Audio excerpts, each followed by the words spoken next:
On September 22nd, 1980, Saddam Hussein launched a war he expected to win in weeks. Iranian airfields burned.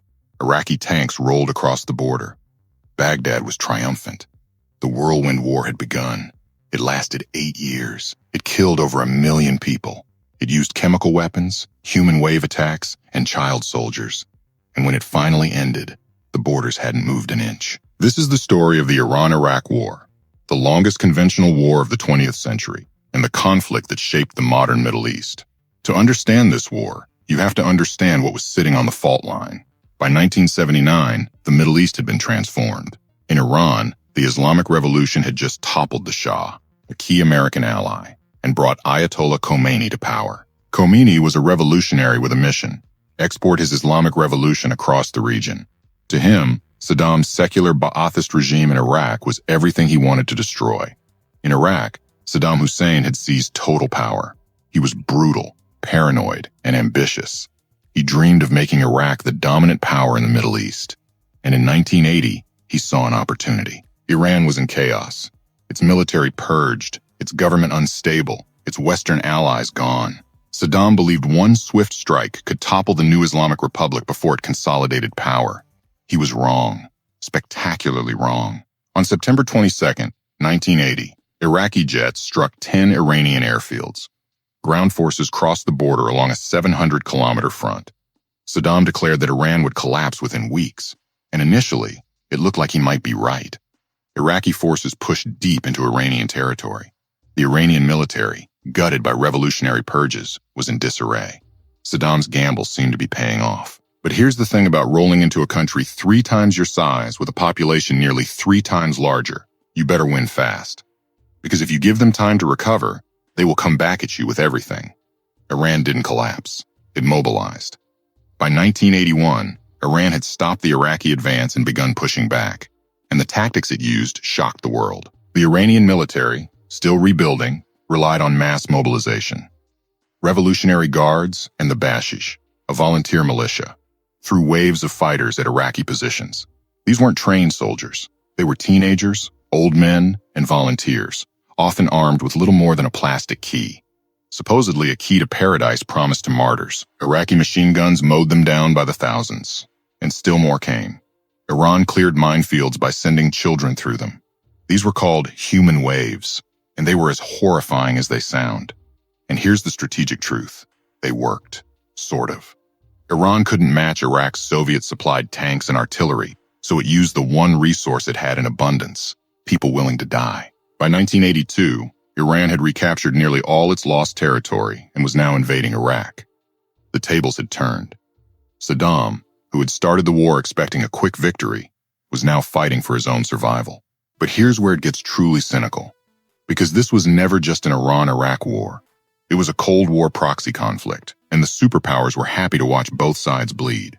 The United States, still furious about the hostage crisis and the loss of its Iranian ally, tilted toward Iraq, despite Saddam being a Soviet client. The Reagan administration secretly provided Iraq with intelligence, agricultural credits that were used to buy weapons, and diplomatic cover.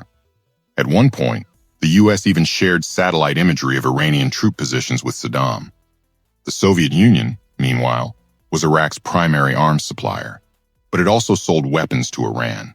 So did France, China, and a dozen other countries. Both sides were buying from the same arms dealers. The war was a bonanza for weapons manufacturers and a catastrophe for everyone else. The unspoken truth: neither superpower wanted the war to end too quickly. A quick victory for either side was a threat.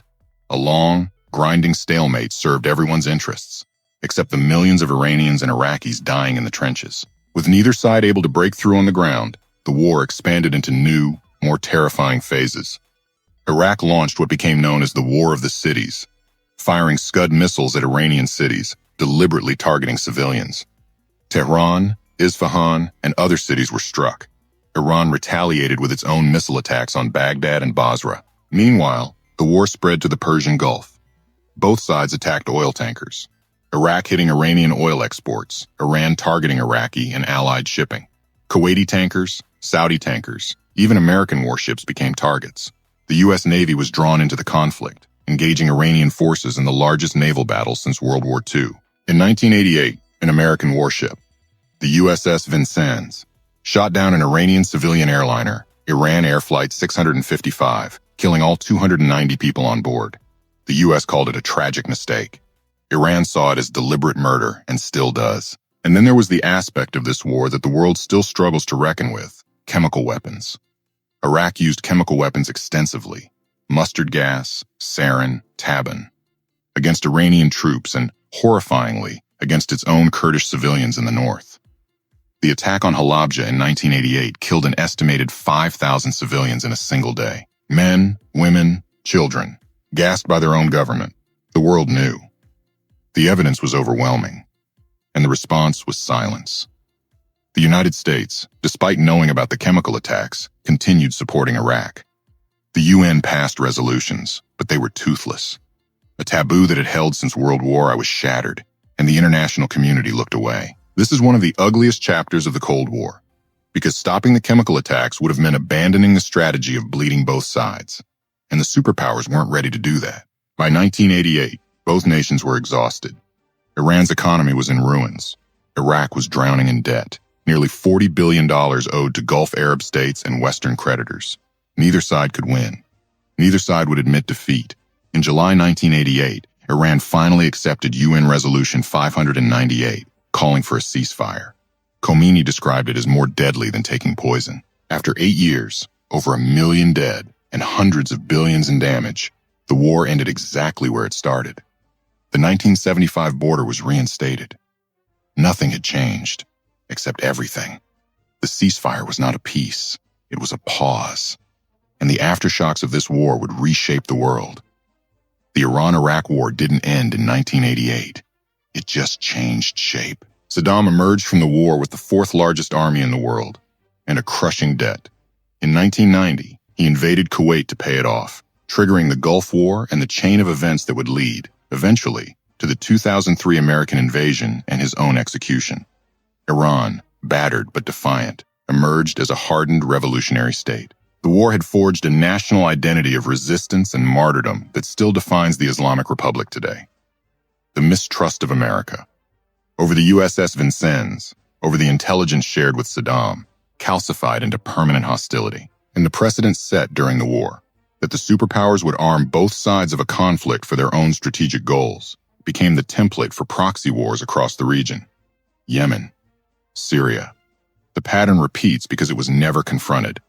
The Iran-Iraq War is the war we chose to forget, and that forgetting has consequences. 1 million people died in a war that accomplished nothing strategically, but set the stage for everything that followed. Chemical weapons were used with impunity, and the world shrugged. Both superpowers armed both sides, and nobody was held accountable. The lesson the region absorbed was this: the rules don't apply to the powerful. Might makes right, and the only way to survive is to be the one holding the gun. That lesson has echoed through every conflict in the Middle East since. It's why the region is still a powder keg. Because nobody ever had to pay for what happened in those 8 years. Nobody had to face what was done. The Iran-Iraq War was the Cold War at its most cynical. A conflict where the superpowers armed both sides and watched millions die for a stalemate. But it wasn't the only time. Less than a year before this war ended, the Soviet Union started its own unwinnable war in Afghanistan. A war that would become the USSR's Vietnam. That's the story in our next video. Make sure to subscribe to Epoch Insight and hit the notification bell. And let us know in the comments, what other hidden history should we uncover next?